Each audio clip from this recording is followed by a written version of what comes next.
Armando Bacot is back, and it's great news. But here's the thing, it ain't that shocking. In this era, this was always the more likely result. You are Locked On Tar Heels, your daily podcast on the UNC Tar Heels, part of the Locked On Podcast Network, your team every day. Hey there, it's Thursday, March 23rd, 2023. Welcome in to the Locked On Tar Heels podcast.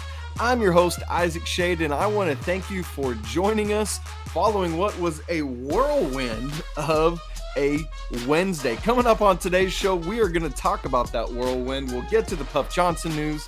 We'll get to what the roster looks like for next year at this point, how many scholarships are available, all that stuff that you know I've always got for you. But first, we got to talk about number 5 coming back for number 5. That's right, hashtag 545. I mean, legitimately, it felt like today's show was going to be another counseling session because as of Wednesday morning, Carolina had already lost 3 transfers, and there was now a 4th in Puff Johnson. Here we go, counseling again. But then the sun came blazing through the clouds, and Armando Bacot is coming back. This was the news. It was great news, and hopefully did something to turn around your Wednesday. And so it's not the podcast I thought we were going to be having today, but I am so thankful that this is the podcast we were having, because when the Puff Johnson news broke, that moved to the top of the show. I was planning to do a stay or go like we did for Armando the other day for RJ for Thursday's show. Guess we're going to have to bump that a day unless RJ says he's coming back. That would be great. So the Puff news moved to the top of the show. And then Mondo blew that all up, and he moved to the top of the show and bumped Puff down to the second segment. So Armando said this to, I believe it was Stadium. He said, quote, "I'm using my last year of eligibility. I felt it was the right decision for my future." And I agree with that. In this day and age, with him able to do what he's able to do from a financial standpoint and from coming back because of the COVID year, this just makes sense. I hope you can see that as clearly as I can. And I mentioned that stay or go show literally on Tuesday's show. We did a stay or go for Armando Bacot. I laid out the reasons why it would make sense to stay, the reasons it would make sense to go. And clearly he decided that the reasons to stay outweighed those reasons to go. As for the COVID eligibility, keep in mind, everybody in Armando's class, and then there's one more class, the class that is RJ and Caleb and Puff Johnson. That class is the last class that will have the opportunity to take advantage of COVID eligibility. Leaky did it this past year, as did Pete Nance. Now, keep in mind, the first 2 years of that, you could not, or those scholarships counted not in the scholarship count. And so you could have your usual 13 allotment plus a couple more if needed.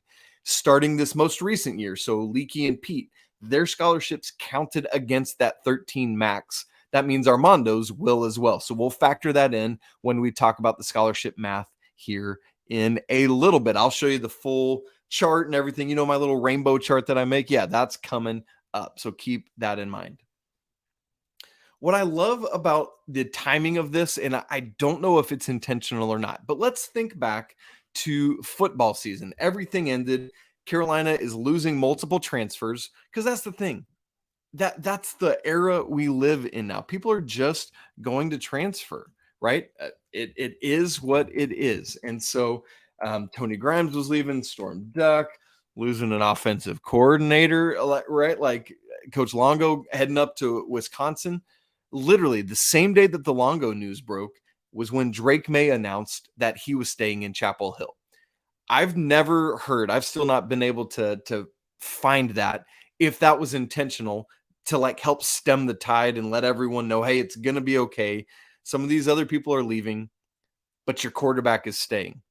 Whether or not Armando did this intentionally on this day, the day that the Puff Johnson news broke, it's that same kind of storyline for me. Hey, your quarterback is staying, right? Does that make sense to you? Like, you know that these other guys are out, but Puff Johnson is gone But guess what? Armando Bacot is staying, your quarterback, as it were. He's the face of this thing. He just is. And he's staying. And I think that helps in so many ways, because it helps. Hey, if I'm a recruit or a transfer portal person and I want to come to Carolina, I know that Armando Bacot's going to be there. This is all part of Coach Davis's decision to not play in the NIT, because you start losing these guys out. But here comes Armando, and hand up, I've been critical of the decision to not play in the NIT, and I still don't love it.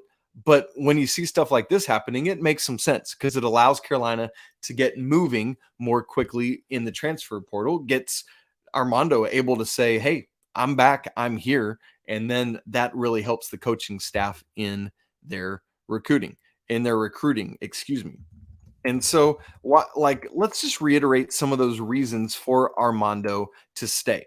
Because again, as I said off the top, this is not shocking and is the most likely result, quite frankly, in the era we're in. Why so? Let's talk about it. Armando Bacot is not a modern NBA big man. I mean, that's the place to start. Because if he was, he would have left probably 2 or 3 years ago and gone to the NBA.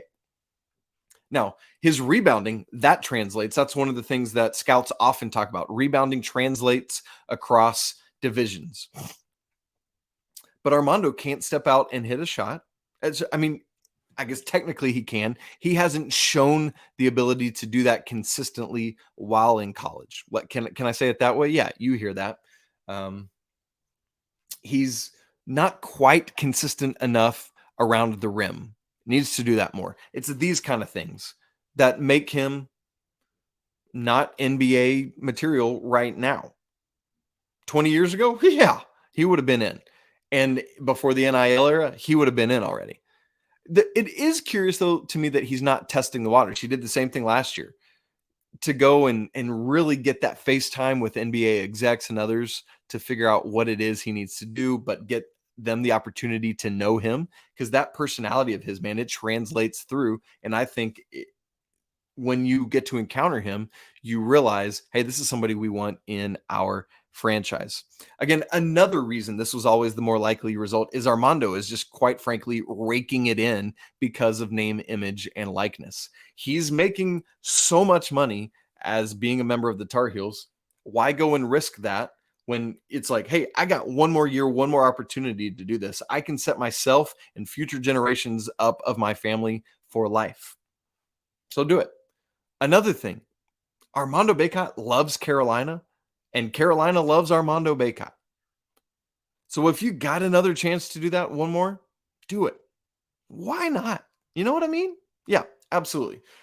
We've talked about this, but there's so much more for Armando to accomplish, even though he's accomplished so much already.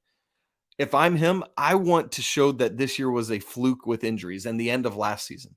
I want to do everything I can to build up those ankles, whether it's new shoes or whatever, and have a fully healthy 23-24 season, make good on that ACC Player of the Year promise, which he'll probably be chosen as again next year. Let me do what I need to do to get my jersey in the rafters, to win at a high level throughout the regular season, right? Like, Carolina hasn't done that throughout his 4 years. It's been a rough 4 years for Carolina, the final 2 of Coach Williams and the first 2 of Coach Davis.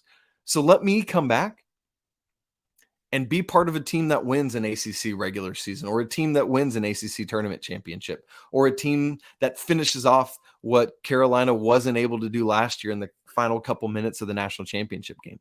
That's what Armando wants to do, and I'm waiting to see it. And then the other thing is exposure, right? Like, he's going to have more exposure playing for the Tar Heels than he would playing in the G League or overseas. That's just a fact. More TV eyeballs, more eyeballs live and in person, and being part of the NCAA, regardless of how messed up it is at times, is just, it just is better exposure for him to continue to market himself to anyone who wants to hire him. And so this all makes a ton of sense to me. I'm not surprised by it. And frankly, I don't think you should be either. You got your building block. You got Armando back. Let's go forward. Well, unfortunately, though, as we've already talked about, even in the midst of Armando coming back earlier on Wednesday, we learned about Puff Johnson piecing out from North Carolina. woof, was not ready for that. We're going to talk about it in just a second.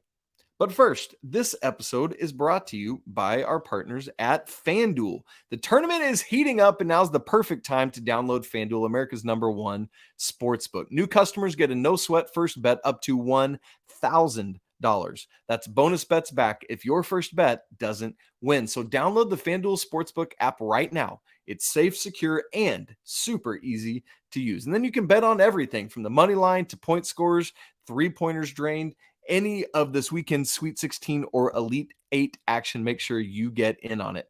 Plus, FanDuel lets you combine those bets for a chance at an even bigger payout with the same game parlay. So friends, don't miss the chance to get your no sweat first bet up to $1,000 in bonus bets when you go to FanDuel.com/locked on. Once again, that's FanDuel.com/locked on to learn all about it.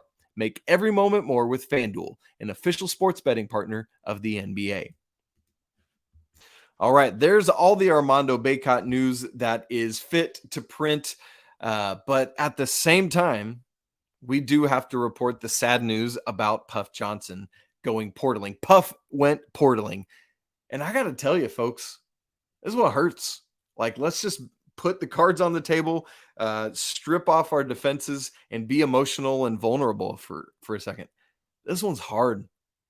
And it is quite frankly the biggest surprise of all four of the transfers out so far. I expected Dontrez Styles to go. I'm surprised it didn't happen sooner. Honestly, I thought he would have transferred after last year. I wouldn't have been shocked if Justin McKoy stayed, but he just wasn't going to get the opportunities in Chapel Hill to play. So I wasn't, kind of expected that one too. The Tyler Nickel news, I will say that was very unexpected for me.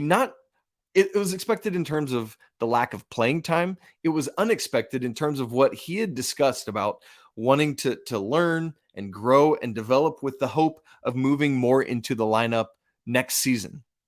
So that one caught me off guard. But this one floored me, the Puff Johnson news.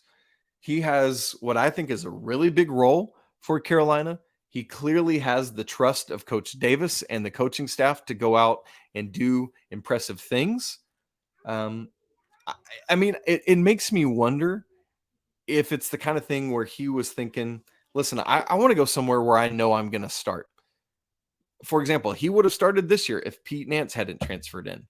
I've got to expect right now he would have been in line to be the starting 3 next season.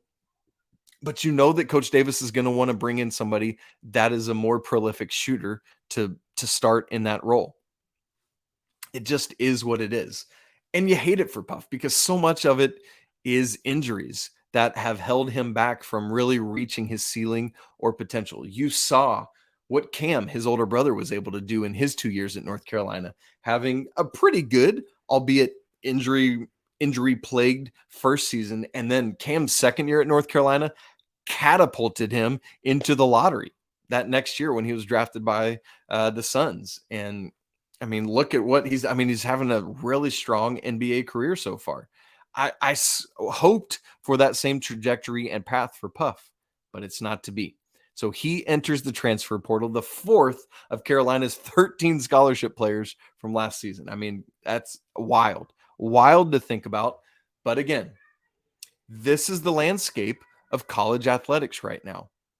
It just is. It's so free agency heavy. And in fact, we're going to talk about either on Friday's show or maybe next week. I want to have a conversation about how difficult it is to build a program right now versus one-year teams, because free agency is the name of the game at this point. People are going to leave, and you can't be shocked by it. For example, also on Wednesday, Arizona, one of their starting guards, Kirk Risa, entered the transfer portal. Arizona has been one of the winningest programs in the nation over the past 2 seasons, and he showed it again. And so ultimately, at the end of the day, nothing anymore is going to, I guess, completely floor us or catch us off guard. And I shouldn't have let this, because it's just going to happen. But it did.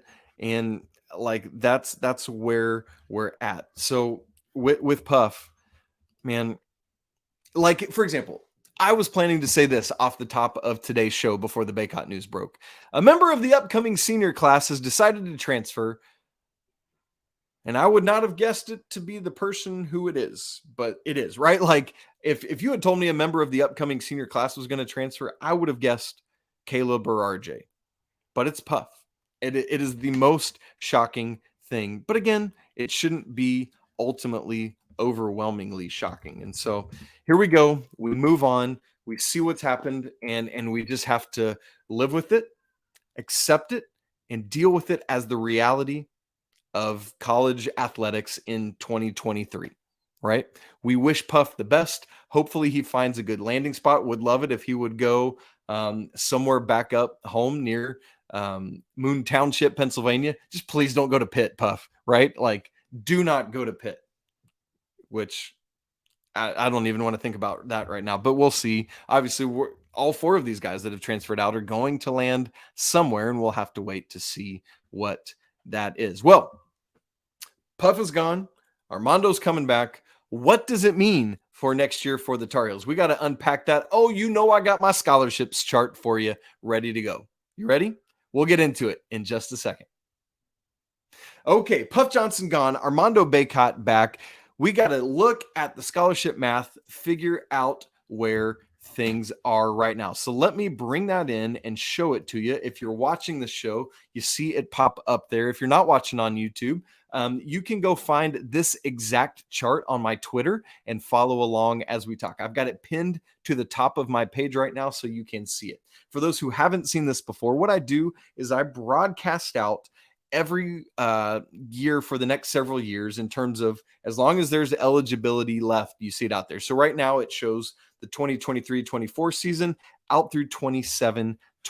So specifically right now, we're just going to look at next season. As you see, or as you're listening to me right now, there are 4 open scholarships available. Let's talk about how we get to that math. Coming into the year, Carolina was going to be losing 3 people just based on eligibility or graduating. And that is obviously Pete Nance and Leaky Black are out of eligibility. So they're gone. That brings you from 13 down to 11. And then you expect that seniors will move on until they decide to use their COVID eligibility. That's just what you do. And so Armando gone. That brings it down to 10. But then you bring in the freshmen, Zayden High and Simeon Wilcher. That brings it back up to 12, meaning Carolina had 1 open scholarship. But then you get these guys transferring out, the 4 guys, Justin McKoy, Tyler Nickel, Dontrez Styles, and then on Wednesday, Puff Johnson. So that takes it down from 12 to 8, meaning that before the Bacot injury, that's just like a Freudian slip from this year. Before the Bacot returning news broke, Carolina had 5 open scholarships. That's what we would have been talking about on today's show if that news hadn't broke. That would have been crazy. 5 of the 13 scholarships available in the transfer portal.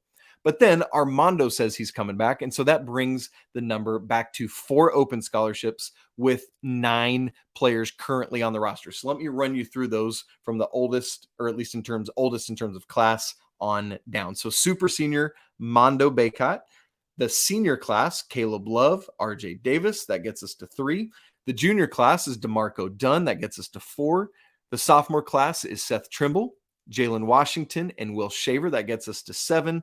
And then you bring in the freshmen, Simeon Wilcher and Zayden High, that gets us to 9 of the 13, meaning there right now, as of the time of this recording, because it can change every day, are 4 open scholarships. So that's what you're seeing if you're looking on the page there. And as we've already said, only RJ Davis and Caleb Love, that's the last class that will have the opportunity to use that COVID eligibility. So keep your eyes on that. I wouldn't expect either of them to do it, but crazier things have happened. So right now we're sitting at 4. And as you look at this roster, what you see is that you feel like, assuming Jalen Washington's health, that you are set with a starting front court of Armando Bacot at the 5 and Jalen Washington at the 4. You feel comfortable with that. Again, assuming Jalen Washington is fully healthy, which we haven't heard of any setbacks during this year once he started playing.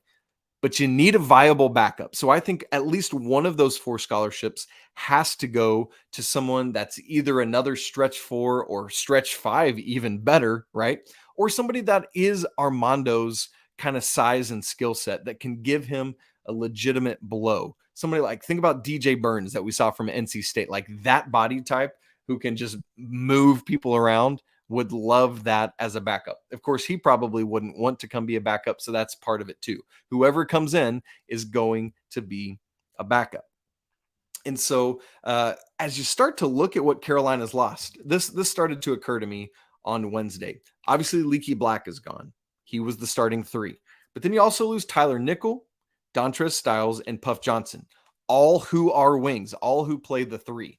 And it's interesting to see that you're losing a lot from that 3 position or guys that could moonlight as a 2. And so that makes me wonder a couple things. Number one, is Coach Davis planning on utilizing a heavily 3-guard lineup next year? We saw it used at times this year, sometimes even a 4-guard lineup. You would see like RJ Caleb and maybe DeMarco Dunn, or maybe RJ Caleb and Seth, or all 4 of those guys together around Pete Nance or around Armando Bacot. Maybe that's the way Coach Davis is planning to go.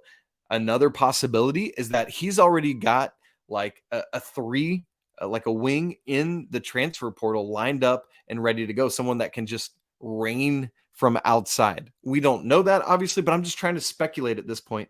Why are so many of the transfers we're seeing from that wing position? That's not nothing, right? So keep your eyes on that. And by the way, as we think about who it could be, who Carolina could get, Armando Bacot is out here recruiting just like he did as a high schooler. Do you remember this? When Armando committed to North Carolina, immediately out of the gate, he starts recruiting on Twitter, on Instagram, elsewhere. He was recruiting like live and in person at tournaments.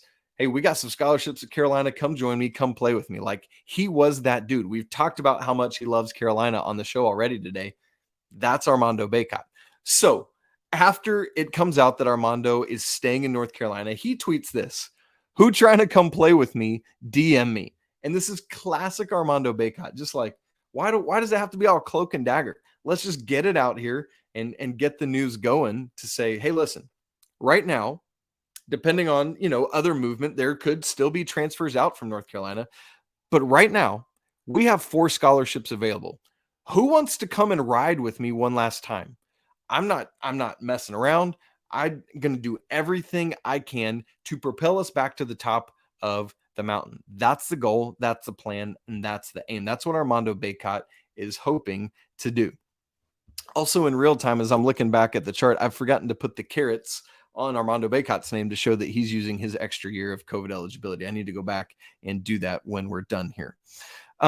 So watch that wing position. That's the curious one, because Carolina has a couple people in the front court. Again, I don't think Will Shaver's going to be a major contributor. So I expect Carolina to be a player in the front court. And I think Carolina is pretty set in the backcourt. I mean, even as it stands right now, like if nothing changed, you've got RJ and Caleb, this year's starting backcourt. You've got DeMarco Dunn and Seth Trimble, who both got a lot of playing time, and Simeon Wilcher. And so you got 5 guys that all play that 1 or 2 position. And so that again is part of what tells me maybe Coach Davis is going to lean more heavily into a 3-guard lineup this year. But then things with all those wings transferring out, you look at who could play the wing, and right now it's Zayden High.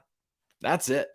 And he's, is he going to be more of a 3 or 4? We'll have to see how that will translate out. But the cupboard is bare right now at the 3 position. So Coach Davis, that to me is the big focus right now in the portal, is in the front court and out on the wing. So 3s, 4s, and 5s that can fill it up from outside, that are athletic and can get to the rim. That's exactly what the Tar Heels need. It's both a weird time and an exciting time. You know what I mean? It's like, this is tough. It's a new era that we're trying to adjust to, but boy, is there a lot of possibility. We'll keep unpacking it as news comes out. We'll bring it to you every single stinking day. So be ready for it. Friends, that's it for today's episode of Locked on Tar Heels. please, if you would, leave a review on Apple Music and anywhere else that you listen to podcasts. It really helps get the name of the show out there. You can follow us on Twitter at Locked On Heels, and me personally at Isaac Shade, as you see if you're watching. Email the show, lockedontarheels@gmail.com. Lots of great conversation coming in there. Don't forget to subscribe, smash the like button, and comment on the show as well. We'd love to hear your thoughts about Armando's decision to come back and Puff's decision to leave. And for your next listen, make sure to check out Locked On College Basketball, our brand new show on the Locked On Network, where myself and my co-host Andy Patton bring you everything you need to know from the world of college basketball. Today is the Sweet 16 firing back up again on Friday, and then Elite 8 games on Saturday and Sunday. Locked On College Basketball, available on YouTube and anywhere else you get podcasts. Folks, thanks so much for tuning in. Want to remind you that it's always a great day to be a Tar Heel, and we'll be right back with you tomorrow. But until then, peace.